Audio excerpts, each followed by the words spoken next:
Have you been thinking about cutting your hair, but the idea of the judgment, the critique, the opinions, the unknown, it literally cripples you, stops you dead in your tracks? I'm here to share with you. I get it. I understand because I was that person. A year and a half ago, I was you. Believe me, you, that I know what you're feeling. But I want to calm your nerves. And I want to share one little thing before I start my video here. And that's to tell you it's just hair. It grows back. It's just hair. Now, if you would have told me that 5 years ago, I would have called you a liar. I would have told you, get out of my face. Because for most of my life, I would say my entire life, I was programmed and wired to think that hair was everything. Hair is what you identify with. At least that's how I was raised in a very typical Puerto Rican home. My mother's one of 13 children. I'm one of 62 cousins, and everyone has the same idea: long hairs for women, short hairs for men. And I grew up with that mentality. It was something that was very hard for me to grasp because it's not anything that I truly believed in. And I would look at women and see them with short hair and thought, wow, they look so beautiful. Look at how gorgeous they look. I wish I could. Oh, I wish I could, right? Like those are the things that I would dream about, is having a pixie cut. But I could never pull the plug. I could never do it. And it wasn't because I didn't want to. It was because I had been programmed to believe that I shouldn't, right? And that's something that I didn't realize, not even into my 40s. And you guys may be thinking, you're a grown woman, you're entitled to make your own decisions. Not so much. Not so much. Because when you grow up in a very traditional Puerto Rican home where judgment and opinion and criticism is a topic of conversation, hair is a topic of conversation at every gathering, every single gathering, whether it's coarse, whether it's straight, if it's curly, if it's not, if it's thick, if it's thin, right? Gray, not gray. You need to color your hair. You look old if you have gray. You need to do this. It's a whole thing. I really did not like participating in those conversations because hair to me was just something I had. It was very normal for me. I had had hair, long hair, since the age of 2. My hair was so long, I used to sit on it. And this is a true story. At the age of 14, I had started to develop headaches and neck strain. My mother took me to the doctor. The doctor assessed me. They ran a test, could not find anything. I had a follow-up appointment after my test for him to give us an update. And as he walked in the room, he saw me to get up on the chair, right, on the little stretcher thing. When I went to get up, I pulled my hair to the side. And it wasn't until he saw my hair right in front of me and he looked at me, he said, can you stand up for a second? And he had me, and my mother thought, what is wrong with this doctor? He had me stand up. He told me to take my hair out of my braid, out of my ponytail, and out of my braid. And he said, I want you to stand up and I want you to hold your head straight. Well, what he noticed was I couldn't hold my head up straight. My head was literally tilting to the back. And he goes, her test is fine, but now I understand why. It's her hair. Her hair's too heavy. Her hair's too long and it's too heavy. You need to cut it. If you want the headaches to go away, if you want her neck strain to go away, her hair needs to get cut. My mother thought he had lost his mind. Well, after her discussing it with my father, because like I said, we grew up in a very traditional Puerto Rican home, my father always wanted me to have long hair. My mother explained to him what the doctor said. They agreed. So my mother ended up chopping off my hair, not chopping it off. She cut it to maybe right above my tailbone. Okay. That was a lot, but it was still enough to lift the weight and the pressure from my neck, and it relieved my headaches. Probably within a week, the headaches started to go away. And about a month later, she kind of said, maybe we should cut a little bit more off because I had had a breakthrough headache in between. So she ended up cutting a little bit more off and the headaches eventually went away. But I've always had long hair and my hair is naturally thick. It has a lot of texture. Back when I was younger, my hair was curlier. It wasn't until after I had my second daughter that my curls actually started to kind of become a little bit more wavy.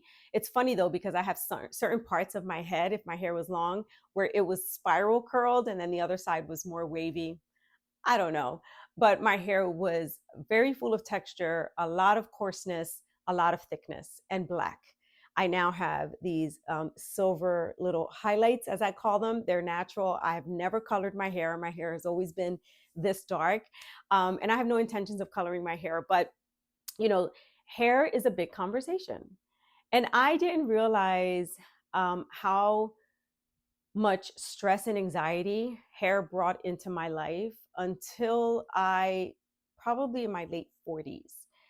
I got to this I got to this place where I had been laid off from my job. I had hit a really bad depression and everything about me just felt ugly. Everything about me. I started to really pay attention to every little aspect of me, things that I had never paid attention to.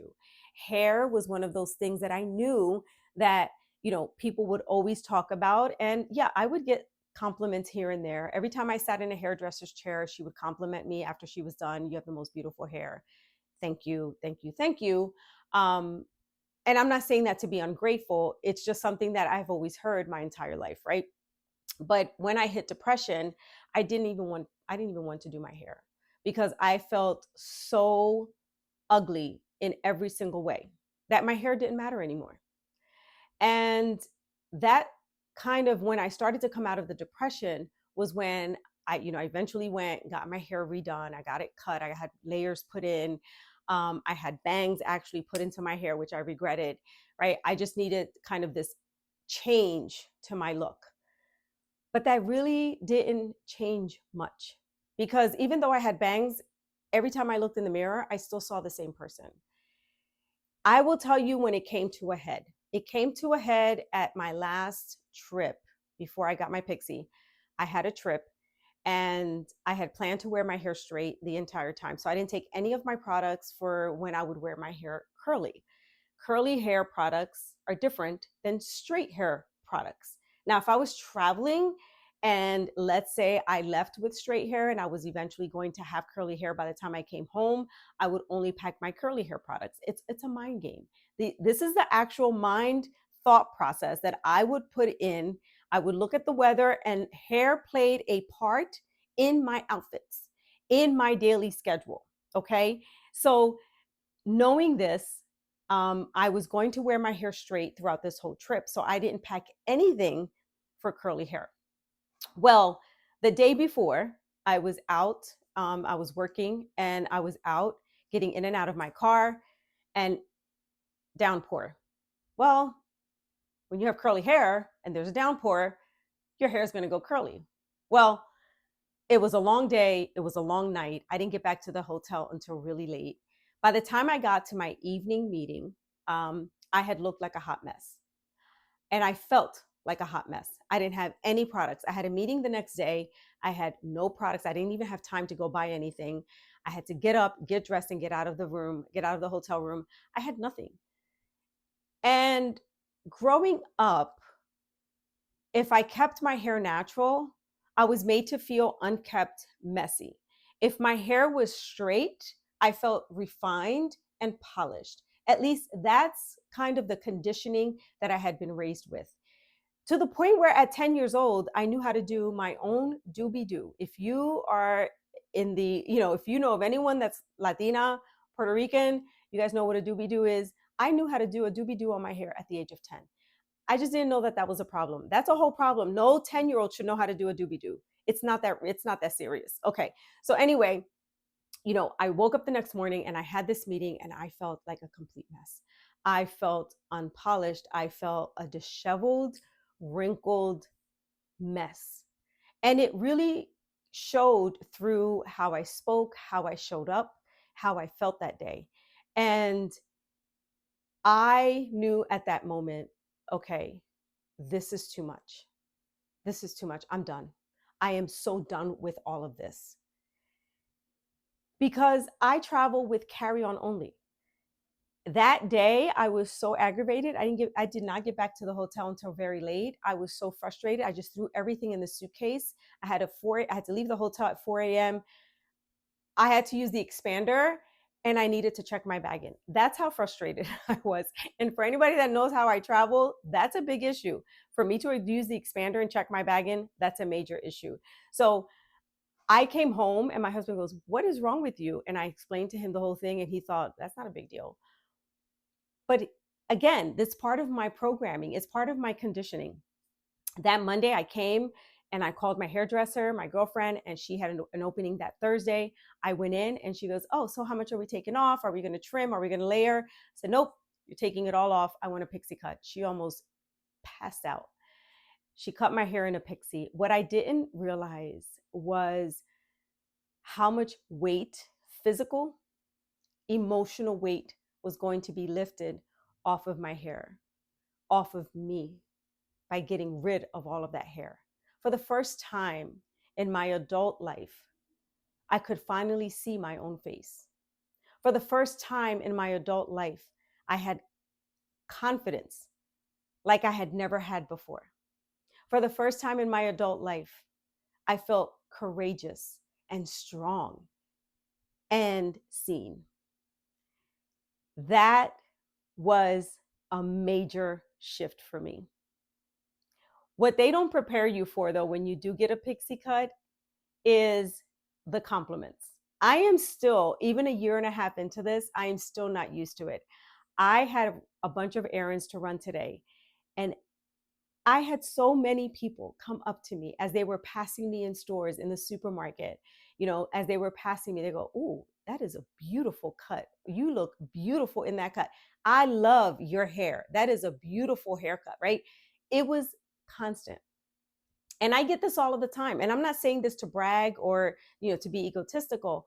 I'm saying this because that is the fact, right? I have this saying where, in a room full of women with long hair, be the only one with the pixie. Be the only one with the pixie. And I will guarantee you that you will stand out. A pixie cut is bold. It really forces you to check your posture. It helps you enhance your features on your face. When I first got my haircut, my daughter said, "Mom, you're going to have to go back to your 80s hoop earrings. You're going to have to start wearing, eyeliner, mascara. You're going to have to really make your lips pop because you can see your whole face." And because I have such, big eyes and dark features, they said, "You really have to enhance that because now your whole face shows." My daughters didn't even know I was getting my hair cut. I surprised them through a FaceTime call that night. The only person that knew was my husband. And the look on their face to me was the icing on the cake. It was priceless. It is something that I will forever hold on to because they could not believe that I had actually done it. And I have never looked back. It is something I do not regret. The only regret that I have is not getting it done sooner. You know, Getting your hair cut, yes, you're going to turn heads, but you're still going to get judged. You're still going to have those few people that are going to criticize you. And I would say, even now, to this day, my mother has yet to compliment my short hair. It has been a year and a half. She has yet to compliment and tell me that she likes my hair cut short because I know she doesn't. But I'm okay with that because I didn't do it for her. I did not do it for anyone else. I did it for me. And I think that's the moral of the story: is do what you feel is right for you. Do what makes you happy. Do what you feel brings you joy, that relieves you of time, that relieves you of stress and anxiety, because that's what my hair was doing for me. The level of stress and anxiety around my hair every single day. I work out 5 to 6 days a week, having to factor in extra time to do my hair. Can we not? It is not that serious. It is not that serious. But here's the problem. If I was spending 2 hours straightening my hair, I needed to last me 4 days. So I was going to do whatever I needed to do for it to last me, because my hair was thick and it took me a long time for me to get it to that point where I was comfortable with it. Now, all I do is wash my hair. I mold it. I've learned how to mold my hair, and I sit under the dryer for 30 minutes. I put a flat iron to the front of my hair, and I am done. And this lasts me 4 to 5 days with no touch ups. Can I just tell you, the freedom, the liberation? I feel liberated. I feel liberated from the stress, from the weight. The physical, the mental, and the emotional weight of my hair has been lifted. And when the common question that I get when I share my story with people that have known me, that's known me with long hair, the first question they ask me is, well, it can be one of two scenarios, right?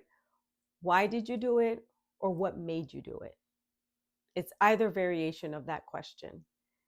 And my answer to them is, I was ready. It was time. It was time. And I always close my conversations with them in, it's just hair. So to all you women out there that have been sitting on this dream and this hope to get your hair cut, but you're so afraid, lean into that fear. Lean into that fear. If it's going to make you happy, if it's going to give you back time, if it's going to give you back a little bit of confidence and a little bit of yourself, do it. You're the one that has to labor over it. You're the one that has to live in it. And you're the one that has to buy all the products for it. So you know what? Do you. Do you. Do what makes you happy. If that means cutting off your hair, do it. I am here as a living testimony that it has more benefits than anything else. I never thought that I would be as confident as I feel today. And one of the things that most people tell me is, wow, that's bold. That is a bold move. I don't know that I could ever be that bold. And what I say to them is, it's not bold, it's time. You have to be ready.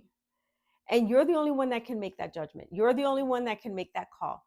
So, whatever it is that's holding you back, I want you to lift it. I want you to lift it. And I just want you to feel empowered and feel motivated that you can do it too. And one trick that I also share is, if you're interested in seeing how you would look with a pixie cut, if you naturally wear your hair back in a ponytail and all your hair is off of your face, outside of bangs or whatever other sideburns you want, that's kind of what you would look like. So if you can tolerate your face in a ponytail, a pixie cut that's going to frame your face, it's just going to enhance it, baby. That's all it is. So do what makes you happy and brings you joy and puts you at peace. That is all. I wanted to bring this video to all of you because it was the catalyst for me starting this channel, was my pixie cut. I had been sitting on this dream of starting a YouTube channel for 6.5 years, but I just felt kind of blah. I felt like I was mediocre, and I felt like I was just a regular Latina with long hair, big eyes. What was I going to talk about? And why would anybody want to hit on my video? Why would anybody want to watch me? And it wasn't until I got my pixie cut and I felt like I was in this cocoon for my entire life, and then I became this butterfly, I felt the confidence to hit record. And that's what I did. I did my first video in October of 2024, and I have not looked back. It has been a wonderful journey, and I can't wait to bring you more. So thank you for being here. Thank you for being here from day one. If you are returning, if not, welcome. If you are new here, welcome to my channel, Life with Lisette. Don't forget to hit like, comment, and subscribe.